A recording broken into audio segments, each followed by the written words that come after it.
Howdy, this is Professor Seemore Brackets, and today we're looking forward to the midterm elections in college football. There are incumbents trying to hold on to their seats while challengers are trying to flip conferences that have been out of reach for a minute.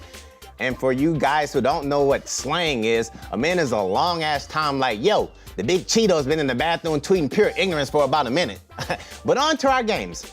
Voter suppression is running rampant in the South, but it hasn't impacted the matchup between number 1 Alabama and number 3 LSU.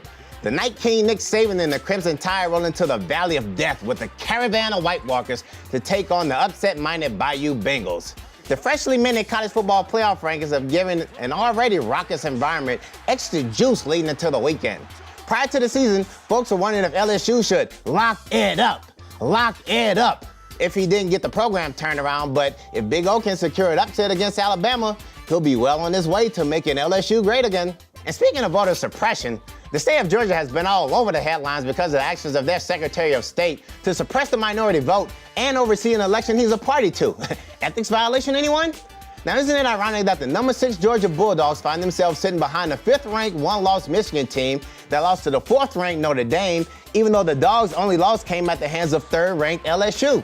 But don't fret, my pet. If the Bulldogs can tame the Kentucky Wildcats in Lexington on Saturday, they earn a trip to the SEC Championship game to control their own destiny for the college football playoff. Now, even though we've been focusing on red states thus far, many analysts have predicted a blue wave as the midterms approach, and Big Blue would like nothing more but to see that come to fruition like Duke and Ripcord on a G.I. Joe mission. After losing 4 conference games in 2017, Michigan set on a revenge tour this year to reclaim the house, and they've already flipped Wisconsin and Michigan State the past 2 weeks. Now, in order for the Fighting Hardboys to keep the revenge tour alive, they have to white out a resurgent Penn State team that trumped the Wolverines 42-13 last year in Happy Valley. Now, the Nittany Lions have rebounded nicely after back-to-back losses to the Buckeyes and Spartans earlier this season, so this race could end up going down to the wire before we know who'll emerge on top. Now, even though your vote doesn't count towards the college football playoff rankings, it matters to us here at Yahoo Sports. So let us know how you think these games will turn out in the comments below, and be sure to check back on Saturday as we break down all the chaos after the highly anticipated midterms.